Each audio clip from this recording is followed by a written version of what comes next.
Steel City. Is everybody ready to go? Let's proclaim the greatest radio show.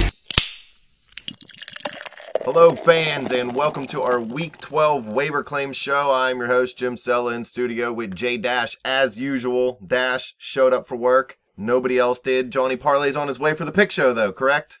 Yep. Woohoo! We need him here because he's killing it on the pick show.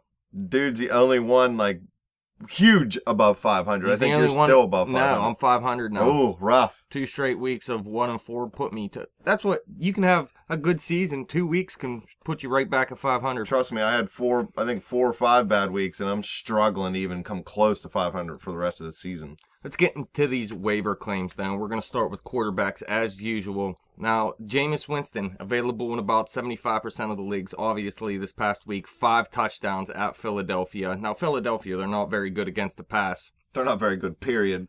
But look, he does throw the ball a lot. He has 29 or more pass attempts in all but 2 games this season. But he has a pretty tough schedule moving forward. If I added him, it would be for 1 week only, and it would be Week 14 versus New Orleans. And New Orleans is the worst in the league at stopping the pass. So if you don't have a dominant quarterback and you are going to make the playoffs, maybe add Winston just for that week. Hey, I've done stuff like that before. Try to win. Like, listen, on Sunday, it was maybe 45 minutes before Seattle's game came on, and they announced Lynch out. So I hurried up, picked up Rawls. Dude put up 47 for me. Yeah, I don't even remember who I dropped. I don't even care because I know they didn't put up 47 at all. Yeah, he led the week in fantasy points, but we'll talk about him in a minute. The next quarterback, Marcus Mariota, the other rookie this season. You remember at the beginning of the year they were saying, remember Tampa Bay played Tennessee, and Mariota threw for 4 touchdowns, and everyone was saying, well, Tampa Bay made the wrong decision in drafting Winston over Mariota, they said, right after that game, just because of that one game. That's it. And all you needed. You knew at that point that that's just mainstream media, and they're moronic. And Surfing's first story. Honestly, I think Jameis Winston's going to be the better quarterback long term. I agree. But Mariota, you could add him too. He's available in about 55% of the leagues. He had 231 yards passing last week, but he did add 29 yards on the ground and a rushing TD. Over the next 2 weeks, he has Oakland and Jacksonville. So if you're going to pick him up, you're going to want to use him over the next 2 weeks. Although those are home games, and 10 of his 13 TDs this season have come on the road. Now in the fantasy playoffs, his schedule isn't great, but he does have New England in Week 15. That's where he throws all his touchdowns on the road. So that's the one spot I'm looking for in the playoffs to maybe play him. But outside of these next 2 games, I'm not going to want to play him any other week. The wild card with Mariota now, and I've said it the last week or two, is with Mike Mularkey at the helm, is the offense going to be any different, and is he going to be any more efficient? Because with Ken Wisenhunt, he wasn't doing too great. So we'll see what Mularkey can mix up for him. Well, you've seen they just played Jacksonville, and he didn't have a huge performance. I think it was 17 fantasy points, which doesn't kill you or anything. Right. But you were hoping more from him versus Jacksonville. But he does have Jacksonville again, and like I said, Oakland. And that's really the only 2 times I'm going to play him again this season. Oakland's really fallen off since Pittsburgh beat him. Yeah. Matt Hasselbeck, available in about 85% of the leagues. I believed in this guy last week. I told you Atlanta was going to lose to those. Yeah, Indy did go out and win the game, but he didn't look too great. I'll say that. He wasn't great at all. 23 for 32, 213 yards. He did throw 2 TDs, but 2 picks as well. Now, in fantasy, picks doesn't hurt as much as in real life, but a quarterback that throws 2 picks I'm not very happy with. But he has Tampa Bay, Pittsburgh, and Jacksonville over the next 3 weeks, so he has good matchups over the next 3 weeks, so he's not a terrible play either, but I'm not going to trust him in the playoffs either. I feel like the longer he plays, the less valuable he becomes too. So if you're going to use him, hurry up and get him now, because the longer he's in there, the more he gets beat up, the worse he's going to start playing, especially late in the year. Sorry. Yeah, I was just moving on. Brock Osweiler. He's available in about 80% of the leagues. He had a big week last week in his first start against, albeit Chicago. He had 250 yards, 2 touchdowns. Yeah, he didn't turn the ball over, and that's pretty much why they won that game. Now, over the next 4 weeks, New England, San Diego, Oakland, and Pittsburgh. So he has good matchups, but there's still talk that Peyton Manning could return somewhat soon. Now, it's not going to be this week. Osweiler played well enough where even if Manning was healthy, they'd say something like he's not quite healthy enough yet, and they'd give Osweiler another start, because really that game last week was just as good as Peyton Manning has done in any game this season. So you want to give it to Osweiler again. But if he has a down week this coming week, maybe you see Peyton Manning return. So even though the matchups are great over the next 4 weeks for whoever starts at quarterback, I'm not trusting it will be Osweiler the whole way through.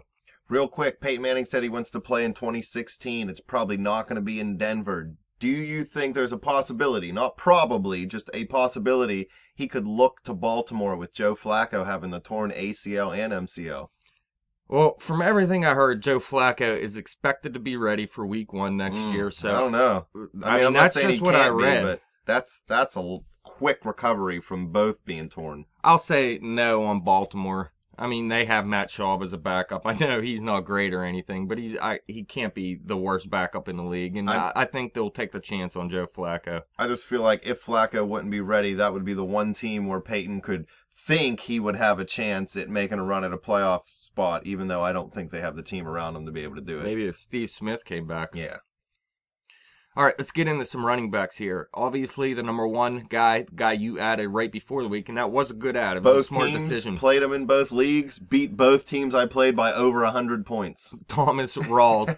He's available in about 65% of the league still. Look, 209 yards, a touchdown, 3 receptions, 46 yards, and a touchdown against San Francisco last week. Right. It was At San home, Francisco, too, for Seattle. Yes. Now, Lynch could miss the rest of the season. We'll have to see. He's probably going to miss the rest of the fantasy season, I'd say.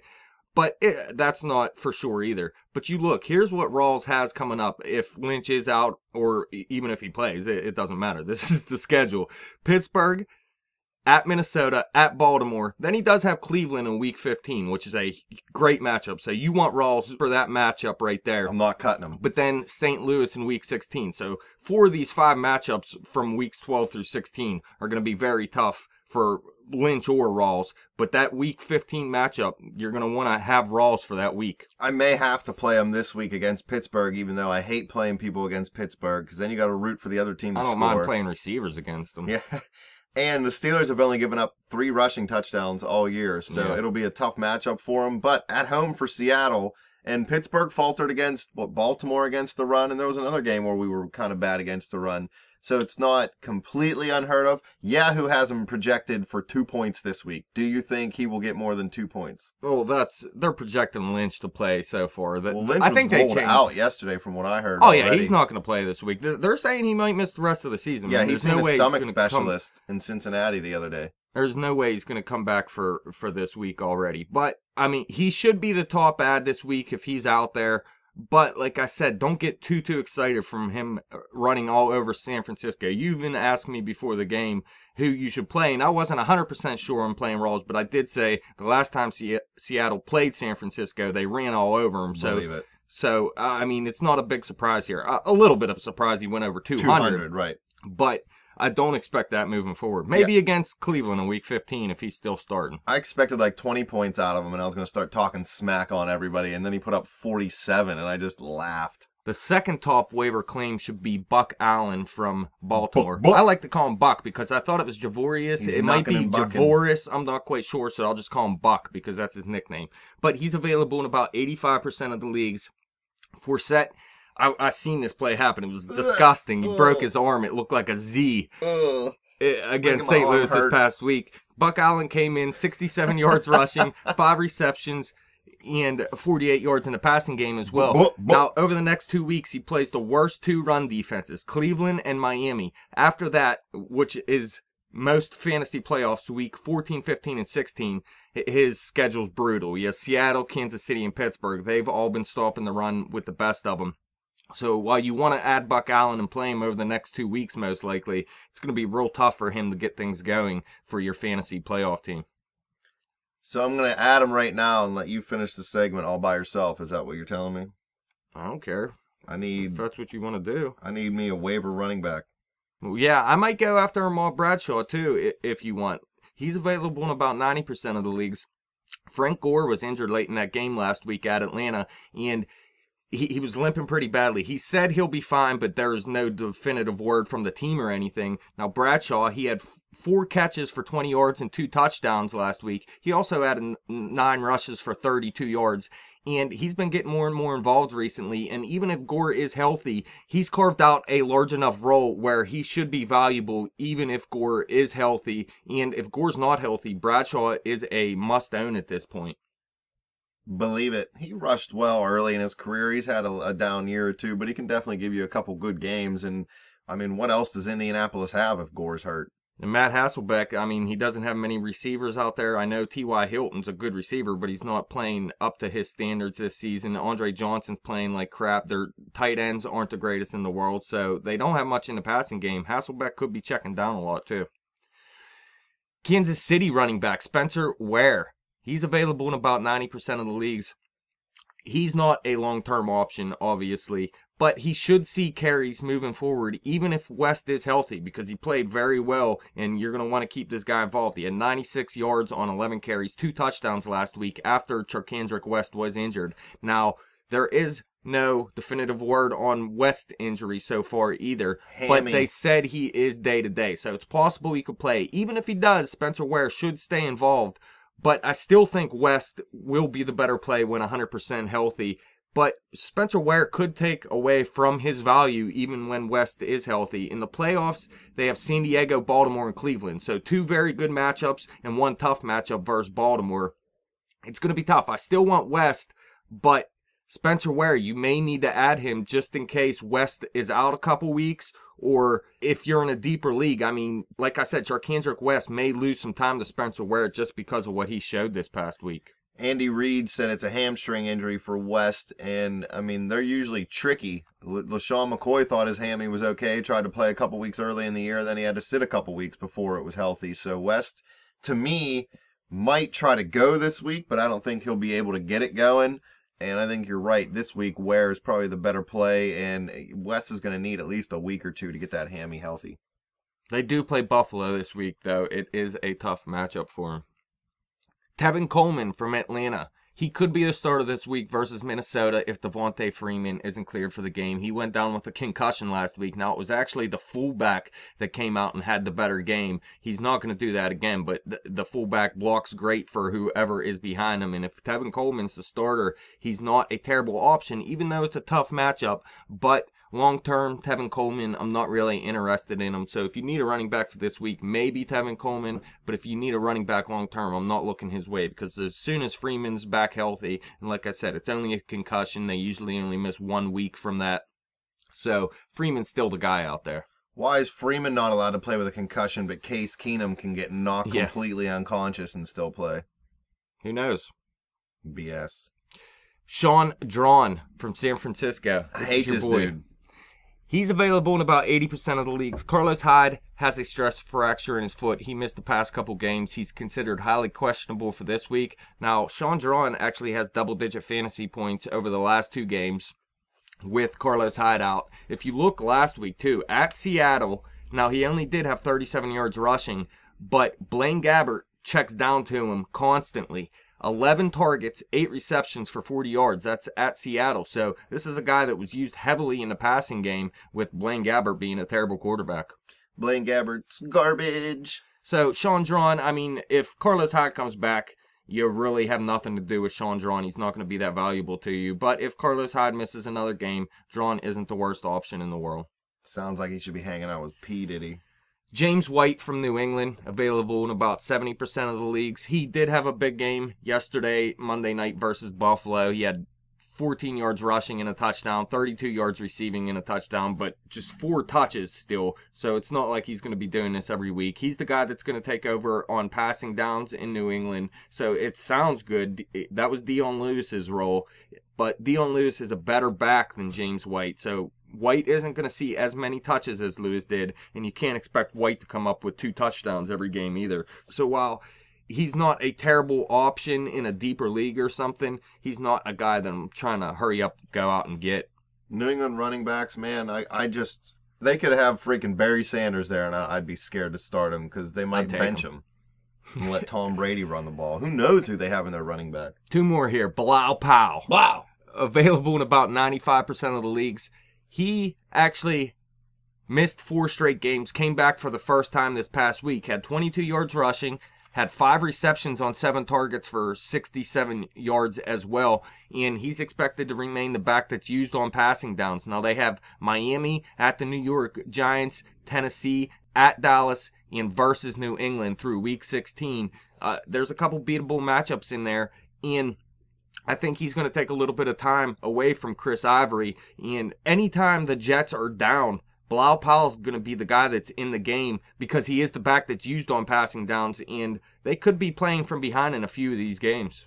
I'm hearing there's rumbles that Fitzpatrick may lose his job as the starter. I mean, it's possible, I guess. He's injured right now, though. He's had such a good season so far. I know he's a guy that usually tails off towards the end of the season and everything, but he's played so well for him early in the season that... In his wins, in his losses, though, he has, obviously, because, they're losing, he has more interceptions and touchdowns in their 5 losses, I think it is. Yeah, you got to remember, though, the past 2 weeks, he hasn't been healthy. And they had to rush him back because Geno Smith was injured as well. Geno's garbage when he's healthy. Antonio Andrews, available in about 50% of the leagues. He had 78 yards at Jacksonville last week, 2 receptions for 16 yards. He has double-digit fantasy points in 3 of his last 4 games. He outplayed David Cobb, who returned from the IR a couple weeks ago, and it looks like Andrews is going to remain the starter, so we know that he is going to be their back they run inside the tackles. It looks like from here on out. He has double-digit carries in 5 straight games, so he is being used. Now, it is a Tennessee back, so you're not going to expect huge things from him. But over the next 2 weeks, they play Oakland. Oakland looked great against the run earlier in the year. Now they look terrible against the run, pretty much. And they have Jacksonville as well. So there's 2 decent matchups for Andrews over the next 2 weeks. But it's a very tough schedule for the fantasy playoffs for him, so he's not a guy I'm looking at either. Besides, over the next 2 weeks, if I need a running back. Wide receivers. Dwayne Harris, available in about 80% of the leagues. He's much better if your league includes return yards. He has double-digit fantasy performances in 5 of his last 7 games in those type of leagues. But he also has 4 receiving TDs in that span as well, so he gets it done in the passing game. And he's had some big games recently. 19 or more fantasy points in 3 of his last 4 games. So this guy's going under the radar a little bit. That is in leagues with return yards, obviously. But in their last game, in Week 10 versus New England, he had 9 targets, 6 receptions, 82 yards, and a touchdown. They're coming off a bye right now, but behind Odell Beckham Jr., Dwayne Harris and Ruben Randle are pretty much the other 2 options for Eli Manning out there. And Harris is coming up with some big games. And, he's available in a lot of leagues still, so he's a decent ad right now. It sucks how moving the kickoffs forward a few years ago affected fantasy, because now you don't get too many opportunities for return yards because everything's going through the freaking end zone. Believe it. Stupid. Here's a wide receiver I wouldn't mind adding. You left a little note in our fantasy segment last week about Devin Funchess getting his first start. He's available in about 65% of the league still. He had 8 targets in that first start, 4 catches, 64 yards, and a touchdown. That was versus Washington. He has Dallas on Thursday, but look at this. He has New Orleans, the New York Giants, and Atlanta twice over the following 4 weeks. New Orleans and the New York Giants are some of the worst teams in the league at stopping the pass, so there's 2 great matchups. And Atlanta, they've been a little bit better than people thought this season, but they're still beatable. So Funchess has some good matchups following this Thursday matchup with Dallas. He's going to Funchess stuff up. Okay. Believe it. Doug Baldwin, available in about 65% of the leagues. He has 22 targets over his last 3 games, 13 receptions for 194 yards, and a touchdown over his last 2 games. He's going to get smoked by Pittsburgh. Well, listen. Mike Mitchell's going to rip his head off. No. I like Doug Baldwin as a sleeper this week. Maybe a situational starter, however you look at him. But, Pittsburgh gets beat by wide receivers, obviously. They might not get into the end zone a ton, but they get a ton of targets and a lot of yardage because they keep everything in front of them, let them have their catches and a little bit of yardage. But he has at Minnesota, at Baltimore, and versus Cleveland after that as well. So Doug Baldwin has some great matchups. The Minnesota matchup's tough. Baltimore and Cleveland are 2 of the worst teams at stopping a pass. Pittsburgh not that great against the pass in terms of fantasy either. So Doug Baldwin has some good matchups moving forward. And Russell Wilson has been looking his way a lot more over the past 3 weeks. Who's Richard Sherman going to cover, Antonio Brown or Martavis Bryant? I think I already heard that Richard Sherman's going to follow Antonio Brown. It's a bad move for Seattle. Marquez Wilson from the Chicago Bears, available in about 90% of the leagues. Now, you got to look. If Elshon Jeffrey comes back, you don't want him. If Eddie Royal comes back, you don't want him. But those two were out, and if they miss this Thursday game, Marquez Wilson isn't the worst option in the world. He'll be Jay Cutler's number one option out there. He was his number one option this past week, had 7 targets, 4 catches for 102 yards versus a very good defense in Denver. So if those two receivers don't come back healthy, Wilson's going to be the number one guy out there again in Chicago. Now, he's not a long-term option, obviously, because those guys will return at some point. Kevin White is also starting practicing for Chicago. Not that he's going to be playing. It's a possibility he could be activated at some point this year, but it probably wouldn't be till fantasy playoffs, and then I don't know if you want to risk a guy like that. Yeah, I'd never trust a rookie who has never played a down yet. I thought it was an interesting side note. Tight end Crockett Gilmore.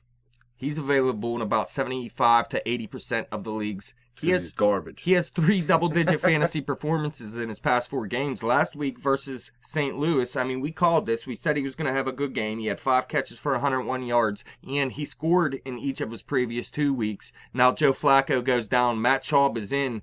That doesn't mean the end of the world, though, because Schaub isn't the greatest quarterback. Maybe he'll be looking Gilmore's way, and really they don't have many great wide receivers out there either. So Gilmore's going to stay involved in this offense, even with Matt Schaub at quarterback.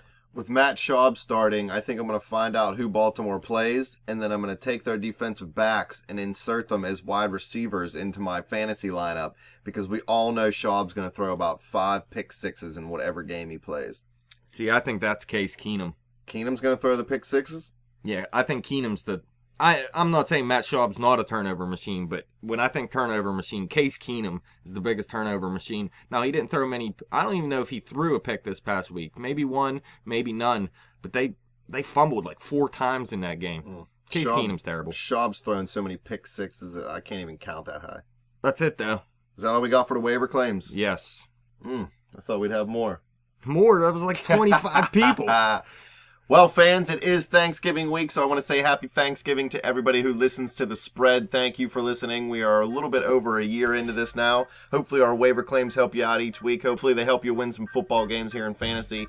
Fans, you could follow us on Twitter at bet_the_spread. Follow me on Twitter at betjimthewin for any other questions you have. Hit us up on Facebook at facebook.com/betthespread. Keep coming back to YouTube. Subscribe to the channel. Listen to the episodes. Check the comments. We'll update anything that goes on during the week leading up to week 12. Let you know if anything changes. Peace.